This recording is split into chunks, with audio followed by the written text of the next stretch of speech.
जय हिंद आप सभी को। आज की इस वीडियो में हम पॉलीटेक्निक लास्ट सेमेस्टर के जो एक सब्जेक्ट है टूल इंजीनियरिंग उसके बारे में देखेंगे और इसके बाद जो आने वाला मेरा 3 वीडियो होगा वो आने वाले तीनों सब्जेक्ट पर बेस होगा। क्योंकि आप सभी जानते होंगे कि जो मैकेनिकल इंजीनियरिंग है डिप्लोमा के लास्ट सेमेस्टर में तो टोटल 4 सब्जेक्ट है और शायद मैकेनिकल के सभी ब्रांच में वही 4 सब्जेक्ट ही चलता है, खास करके कैड प्रोडक्शन और ऑटोमोबाइल में। तो आज की जो वीडियो है वो बेसिकली टूल इंजीनियरिंग पर आधारित होगा। वीडियो बनाने का जो मेरा उद्देश्य है पहले आप ये जान लीजिए, उसमें मैं कोई टॉपिक आपको समझाऊंगा नहीं। अगर आपको समझना है तो आप पॉलीटेक्निक लिबरल लर्निंग से आप समझ सकते हैं। आपको क्या है, मैं केवल इंपॉर्टेंट क्वेश्चन बताऊंगा और लिखित नोट्स प्रोवाइड कर दूंगा। अगर आपको नोट्स अच्छा लगे तो ठीक है, अगर ना अच्छा लगे तो कोई बात नहीं, लेकिन अगर अच्छा लगे तो आप उससे ये जान सकते हैं कि कौन क्वेश्चन आपके लिए इम्पॉर्टेंट है और उसके बारे में लिखना क्या है। क्योंकि मेरा जो नोट्स रहेगा ना उसमें मैं पूरा सब्जेक्ट के बारे में नहीं बताया हूँ। जो आपके टूल इंजीनियरिंग हो गया, एमआई हो गया या और भी जो 2 सब्जेक्ट हैं उन सभी सब्जेक्ट से रिलेटेड जो इम्पॉर्टेंट टॉपिक है केवल उसको मैं बताया हूँ।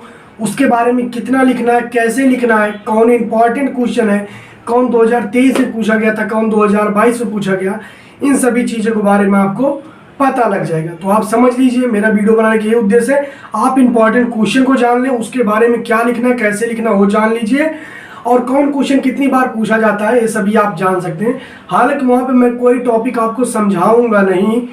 और एक चीज़ मैं कहूँगा, अगर आपको tool engineer last semester polytechnic का जो मैकेनिकल है किसी भी सब्जेक्ट की अगर आप तैयारी करना चाहते हो तो पॉलीटेक्निक लिबरल लर्निंग से आप तैयारी कर सकते हो। जो सर हैं बहुत अच्छा पढ़ाए हैं, क्योंकि मैं उन्हीं से पढ़ा था। 5th सेमेस्टर में मेरा कोई बैक नहीं आया था और इसमें भी कोई बैक नहीं आएगा, हालांकि अभी रिजल्ट नहीं आया है। तो चलिए हम वीडियो की शुरुआत करते हैं और ये सबसे पहले ये जानेंगे कि उसके कितने चैप्टर हैं प्रीवियस ईयर, इसके बाद हम अपने टॉपिक को और आगे बढ़ेंगे। तो चलिए वीडियो की शुरुआत करते हैं। तो जय हिंद आप सभी को। आज हम देखेंगे टूल इंजीनियरिंग। तो सबसे पहले आप ये जान लीजिए टूल इंजीनियरिंग है क्या और उसमें कितने चैप्टर हैं। तो टूल इंजीनियरिंग सब्जेक्ट में टोटल 4 चैप्टर हैं, कहीं कहीं 3 भी लिखा होता है। चैप्टर के नाम भी आप देख लीजिएगा। अब हम चलते हैं प्रीवियस ईयर इंपॉर्टेंट क्वेश्चन पे कि यहाँ पे आप देख सकते हैं 2023 का पेपर है, जो कि मैं आपको दिखा रहा हूँ कौन कौन क्वेश्चन पूछे गए थे 2023 के एग्ज़ाम में। नोट्स लिखा है, आप समझ सकते हैं और ये भी समझ सकते हैं किससे कितने नंबर का क्वेश्चन आता है। ठीक, तो ये हो गया। और अब हम लोग आगे बढ़ जाते हैं। इससे आप केवल रोक के वीडियो देख सकते हैं किस चैप्टर से कितने नंबर का क्वेश्चन आता है या कौन क्वेश्चन ज़्यादा इंपॉर्टेंट है। इसके बाद फिर आगे आप देख लीजिए कटिंग टूल वगैरह से है, जिग और फिक्सचर से अगर आप नीचे देखेंगे तो काफ़ी ज़्यादा क्वेश्चन जिग और फिक्सचर से आया हुआ है।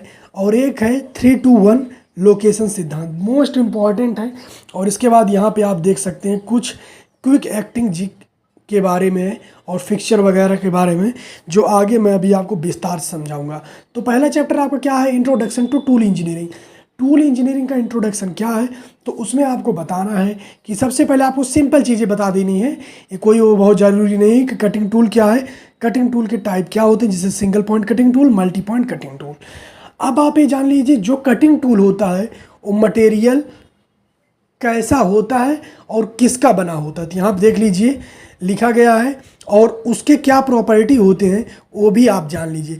तो सबसे पहले आप ऊपर देख लिए कि क्या है मटेरियल और उसमें क्या गुण होने चाहिए वो भी आप देख लिए। अब इधर आ जाइए आप, उसी में से एक हम देखते हैं स्टेलाइट कि स्टेलाइट क्या है, उसके देखिए गुण वगैरह देख लिए।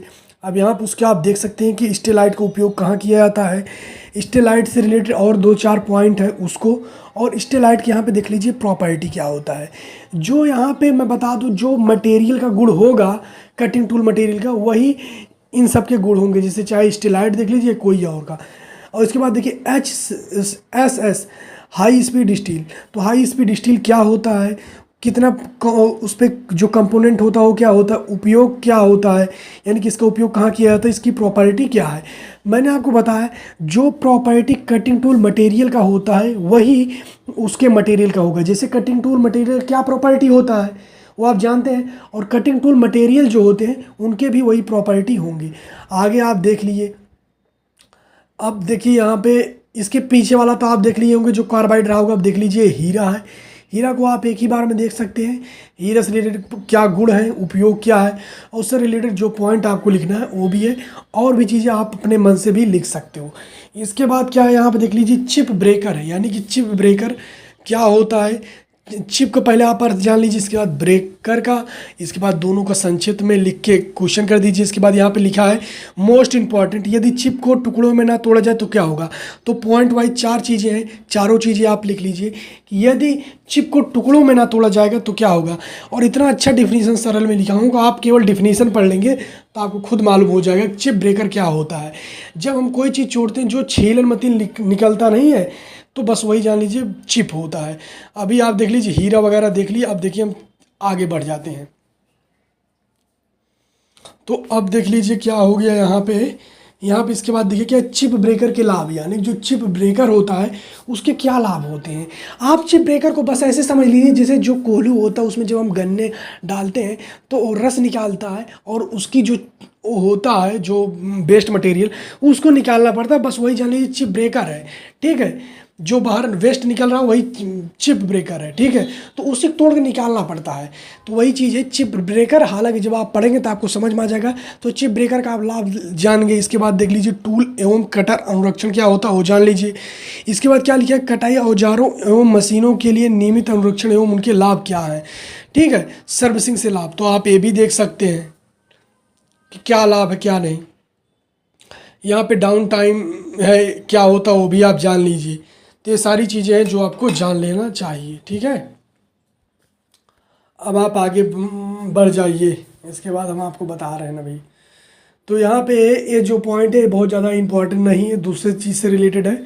लेकिन अब आगे जो आपको जानना है, various type of machine operation, यानी कि मशीनी ऑपरेशन के कौन कौन से अलग अलग टाइप होते हैं वो आप जान लीजिए। जैसे क्या है, ट्री पैनिंग। ठीक है, ट्री पैनिंग क्या होता है उसे जान लीजिए। डायग्राम बनाया हूँ उसे जान लीजिए, मोबाइल में सर्च कर लीजिए। इसके बाद देखिए ड्रिलिंग क्या होता है, ड्रिलिंग जान लीजिए भाई, ड्रिलिंग क्या है उसका डायग्राम बना दीजिए।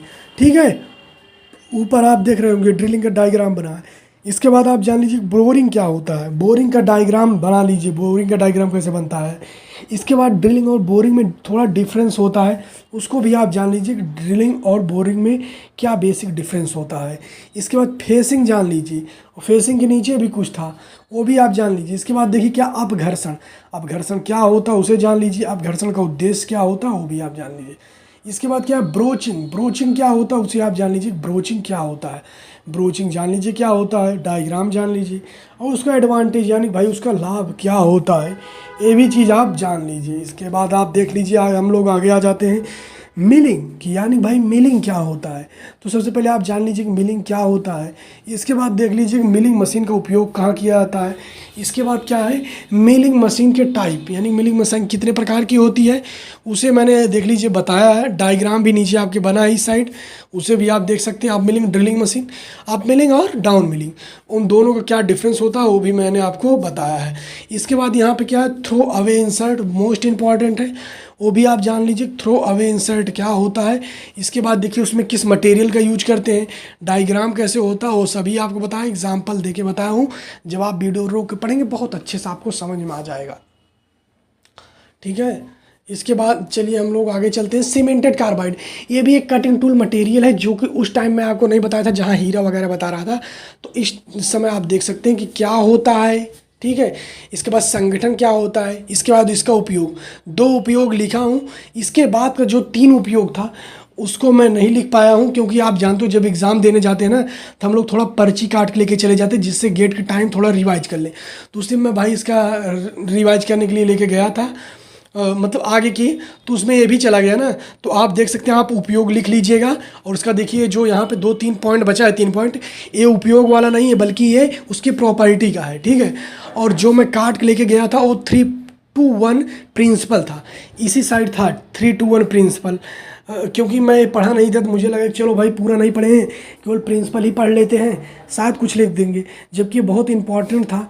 बस जान लीजिए मैं पढ़ नहीं पाया था, तो इसे आप ज़रूर पढ़ लीजिएगा 3-2-1 प्रिंसिपल क्या होता है। ठीक है। और जो जगह मैं छोड़ा था वो उसी के लिए था। इसके बाद आप देख लीजिए स्थिति निर्धारण के सिद्धांत क्या होते हैं, लोकेशन, प्रिंसिपल ऑफ लोकेशन, ठीक। इसके बाद आप देख लीजिए क्या होता है कि जिग तथा फिक्सचर के कारखंड में क्लैंप करना, यानी जो जिग होता है और फिक्सचर उसमें जो क्लैंप किया जाता है उसके बारे में बताना है आपको, और यही सब चीज़ है। इसके बाद देखिए क्लैंपिंग का निर्धारण कैसे किया जाता है वो भी आप जान लीजिए। और सबसे पहले आप ये जान लीजिए क्लैंप है क्या। पहले आप क्लैंप जानिए, इसके बाद आप जानिए क्लैंपिंग के सिद्धांत क्या है, ठीक है। क्लैंपिंग के सिद्धांत आप इसके बाद जान लीजिए क्लैंपिंग के सिद्धांत क्या है। इसके बाद फिर आप देखिए क्या होता है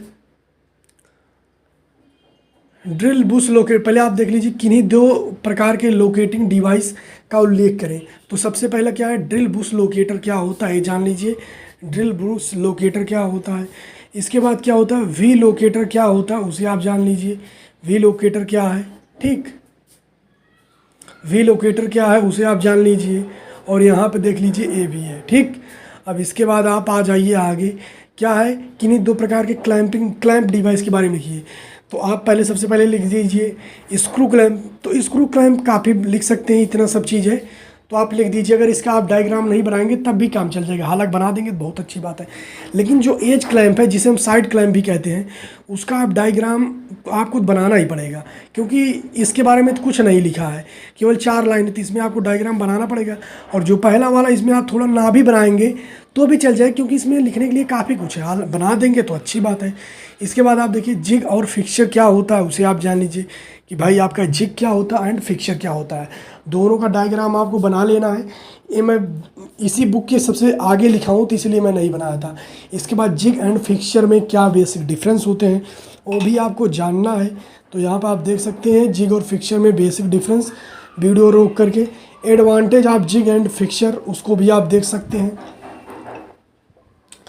इसके बाद आप फिक्सचर को देख लीजिएगा क्या होता है। यहाँ पे बेल्डिंग फिक्सचर है, इसके बाद यहाँ पे मिलिंग फिक्सचर है, इसे भी आप पढ़ लीजिएगा। जिग क्या होता है, यानी कि जिग क्या आप बताना जिग क्या होता है और जिग के टाइप क्या होते हैं। यहाँ आप देखिए जिसे लिखा है टेम्पलेट जिग, चैनल जिग, ये सब के आप बारे में पढ़ा है। और जो क्विक एक्टिंग जिग है इसका वर्णन करने के लिए कहा गया है ना, तो ये भी हो सकेगा तो आप पढ़ लीजिएगा। इस बार आया नहीं था लेकिन 2023 में आया था, ठीक है। मैं नहीं पढ़ गया था और आया भी नहीं 2024 में। और यहाँ पे देखिए जो लिखा है अस्थाई बुश, तो बुश के बारे में लिखा था। बुश के बारे में मैं कम पढ़ा था तो मैं सोचा था ले जा करके वहाँ अच्छे से पढ़ लेंगे।